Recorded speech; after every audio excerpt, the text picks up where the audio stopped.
Savadir and Theo Landy are joining me in studio. Now, these are two of the Pythons in Pythonesque, which is currently showing at the Theatre of the Bay in Cape Town. Hello. Hello, Hi. how are you? Good, how are you guys? We're good.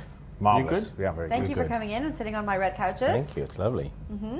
Now, we're here to speak about Pythonesque. It's showing at the Theatre on the Bay in Cape Town.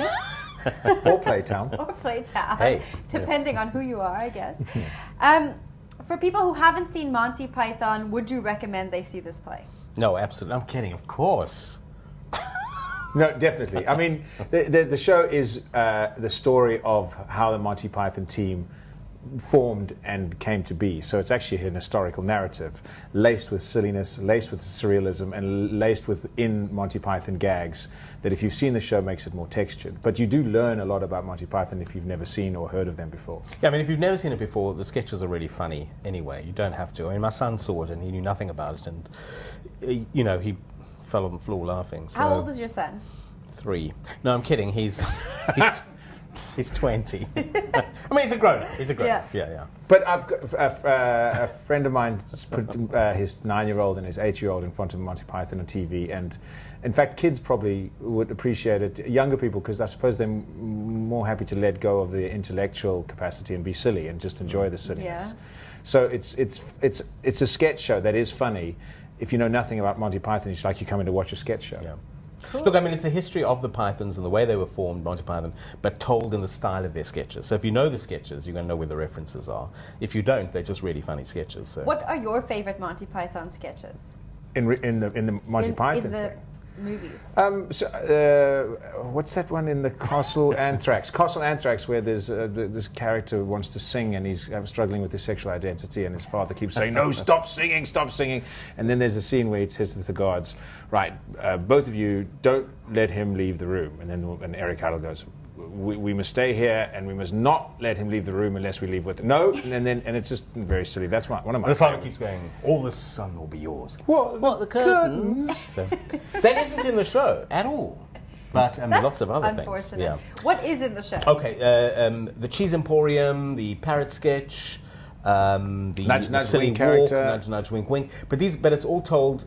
It's all told to further the story of the Pythons. Yeah. So it's absolutely in that style. You recognise the sketches, but it's not the actual sketches. And to Monty Python fans, I'm saying to Monty Python fans, we're not trying to do the same scenes as Monty Python fans, because no one can do it as good as the Monty, but we're kind of paying a homage to them. So we're touching on them, but we're not mimicking. It's because there's nothing worse than anyone mimicking a comedian like Eddie Murphy on Raw. I mean, the amount of times my friends have done that again and again. It's not funny. It's just too We're much. just funny in our own right. Hilarious. Which one is your favorite sketch to do or recreate? At the moment, it's the Australian sketch, Okay. which in the original it was they're talking about Australian wine. So the 4 of us play these real yobbo Australians talking about Monty Python. I think that's where we have, for me, the most fun. Yeah, that is certainly, because a lot of the sketches are between individual people or they're solo sketches. But when we get to all 4 be on stage, Oh, that's lovely. Yeah. There's a high court scene where Graham Russell's that just character's became my favourite. Sorry, there's is a high my court favourite, scene which is very serious and it has a lot of gravitas in it. But unfortunately, the words often tend to catch us, and we have monkeys in the mouth, and they tend to play with the words we're saying. And what's really interesting is that one of us will make a little mistake. The audience might not know, but maybe they will know. And then we'll look at each other like, "Did you make?" And then we're all at that point trying not to laugh a lot. Well, that was my next question is, are there any sketches where you really can't keep a straight face? All of them? That's the one. the biggest test. He winked at me because Graham made a mistake. Sorry, Graham. Graham made a mistake, and then looked at us like, "And what are you going to do about it?" And we all kind of smiled. Then he turned, and upstage, the audience didn't see, just a little wink like that to me, and I was just like, "Oh, don't do that." So Thank you very much.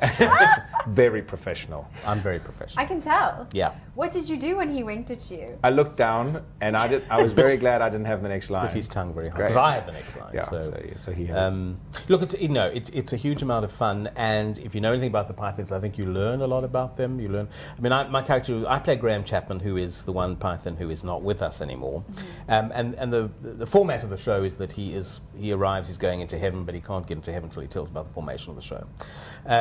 So that's the sort of the format of it, is discussing the Pythons and how they were developed in the style of their sketches. Yeah. What's it like playing these Pythons? I mean, they're such epic people. Yeah.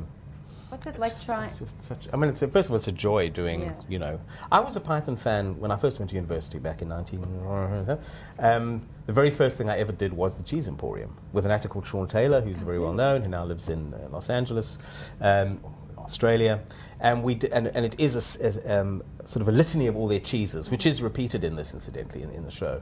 And he learned all these incredible cheeses, and he dried on cheddar. That was the one he dried on. He couldn't say. He forgot to say cheddar. We forgot. He just dried stone dead and it was on cheddar. He remembered everything else, from Venezuelan beaver cheese to... Venezuela, that's my favourite cheese. Exactly. Venezuelan beaver cheeze. There's actually a cheese called Venezuelan beaver cheese. I know, isn't it great? And he dried on cheddar. So I've been a Python fan my whole life. We used to listen to all the records. We used to get together on weekends and sit and listen with some very cheap red wine and listen to it. So, and then recently when they did the reunion at the O in London, I think it was sold out in 30 seconds. So, was it? Oh, absolutely. It was absolutely. They put in an extra. You must understand the following in Los Angeles is amazing. Worldwide. Worldwide. But I've never. When I was in America, I couldn't believe how people got it. And playing, it's interesting because we're playing these characters. I don't think I look like Eric Idle or Terry Gilliam, and I don't think you look like Graham Chapman. So we're not trying to do complete mimicry, but we have. They all have a very specific style, and they're all like Eric Idle's slightly manic, a little bit crazy, like wide-eyed. Graham Chapman's a bit stoic and very, And so you adopt this. We're doing more their style than actually trying to look like them, because that would be quite difficult. That would be very. You'd have to grow a foot. So you'd have to grow a foot. And Graham's the closest. Graham could actually pass for. Yeah, well, Graham plays John Cleese. He's probably the closest too. Do you think South Africans have something to learn from the Pythons?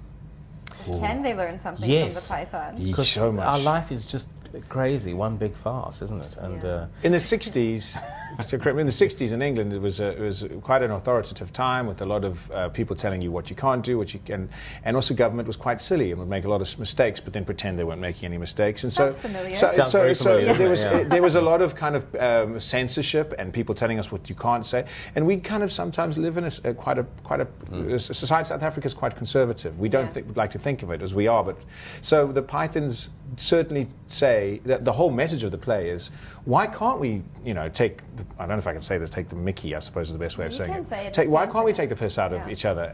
Because that's the whole idea. And the more authoritative you are, and the higher you are with stature, and the less you let people throw mud at you, so to speak, then the more mud should be thrown at you.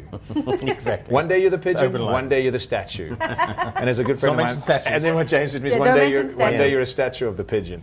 Statues is a very sensitive topic right now. Sorry.